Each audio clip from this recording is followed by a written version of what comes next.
రాజకీయాల్లో ఇప్పటి వరకు పార్టీ గుర్తులుగా సింహాలు, ఏనుగు, గాడిదల హడావుడి చూశాం. కానీ చరిత్రలో ఎన్నడూ లేని విధంగా ఒక కీటకం ఇప్పుడు పెను సంచలనం సృష్టిస్తోంది. వినేందుకు విడ్డూరంగా ఉన్న ఇది నిజం. ఇండియన్ పొలిటికల్ మార్కెట్లోకి కాక్రోచ్ జనతా పార్టీ వచ్చేసింది. 30 ఏళ్ల అభిజిత్ దీప్కే అనే యువకుడు ఈ బొద్దింకల పార్టీకి జనరల్ సెక్రటరీగా మారి సోషల్ మీడియాలో హల్చల్ సృష్టిస్తున్నారు. సెక్యులర్, సోషలిస్ట్, డెమోక్రాటిక్ పక్కన లేజీ అనే కొత్త ట్యాగ్ లైన్ తో దూసుకుపోతోంది. వ్యవస్థపై సెటైరిక్ కౌంటర్ గా అభిజిత్ పెట్టిన కాక్రోచ్ జనతా పార్టీకే తమ మద్దతు అంటూ ఎంకరేజ్ చేస్తుంది జెన్జీ.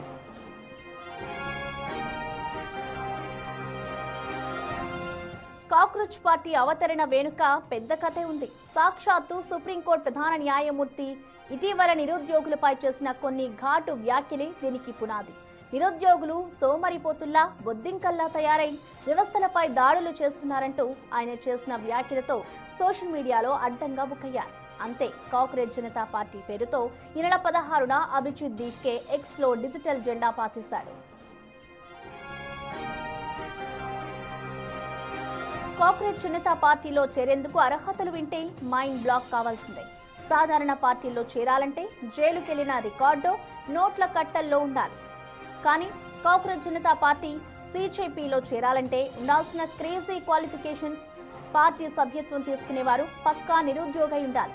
సోమరిపోతూ అయినా మానసికంగా మాత్రం యాక్టివ్గా ఉండాలి. ఫేస్బుక్, ఎక్స్, ఇన్స్టాగ్రామ్లకు ఫెవికాల్లా అతుక్కుపోయి ఉండాలి. ప్రస్తుత సిస్టమ్ మీద ఉన్న కోపాన్ని మీమ్స్, రీల్స్ రూపంలో అద్భుతంగా వెళ్ళగక్కే టాలెంట్ ఉండాలి. అదిరిపోయే ఈ 5 అంశాలతో కాక్రోచ్ జనతా పార్టీ మేనిఫెస్టో కూడా ప్రకటించింది. అధికారంలోకి వస్తే రచ్చ రంబోలానే అంటూ సిజేపీ 5 బుల్లెట్ పాయింట్స్ తో మేనిఫెస్టో రిలీజ్ చేసింది.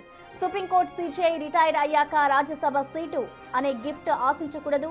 ఏ ఒక్క ఓటరు పేరు లిస్టులో లేకపోయినా చీఫ్ ఎలక్షన్ కమిషన్ ను ఉప చట్టం కింద లోపలిస్తాం. పార్లమెంట్ సీట్లు పెంచేదాకా ఆగకుండా ఉన్న సీట్లలోనే సగం మహిళలకే ఇస్తాం. కేబినెట్ లోనూ అదే ఫార్ములా ఫాలో అవుతాం. అదానీ, అంబానీల మీడియా లైసెన్సులు రద్దు చేసి గోరీ మీడియా యాంకర్ల బ్యాంక్ అకౌంట్లపై సిబిఐ రైట్స్ చేసి స్వతంత్ర మీడియాకు మాత్రమే అనుమతిస్తాం. ఇక పార్టీ ఫిరాయించే ఎమ్మెల్యేలు, ఎంపీలపై 20 ఏళ్ల పాటు ఎలక్షన్ల నిషేధం విధిస్తామంటూ ఎన్నికల హామీలు ప్రకటించింది. ఇటు సోషల్ మీడియాలో అభిజిత్ దీప్కే నోటిఫికేషన్ చూసి జెన్జీ ఎగబడింది. రోజుల వ్యవధిలోనే 10 లక్షల మంది ఈ బొద్దింకల దండులో మెంబర్షిప్ తీసుకుని రికార్డు సృష్టించారు. ప్రస్తుతానికైతే ఈ బొద్దింకల పార్టీ ఎన్నికల కమిషన్ గుర్తింపు కోసం అప్లై చేయలేదు. వీరు ప్రజా తీర్పు కోసం వెళ్తారో లేదా తెలియదు. కానీ అతి త్వరలో ఆన్లైన్ వెబినార్ పెట్టి నెక్స్ట్ ఫ్యూచర్ ప్లాన్ రెడీ చేస్తామంటున్నారు అభిజిత్ దీప్కే. మొత్తం మీద దేశంలో నిరుద్యోగం, వ్యవస్థల తీరుపై డిజిటల్ జనరేషన్ ఇచ్చిన సెటైరిక్ కౌంటర్ మాత్రం పాలకుల మైండ్ బ్లాక్ చేస్తోంది.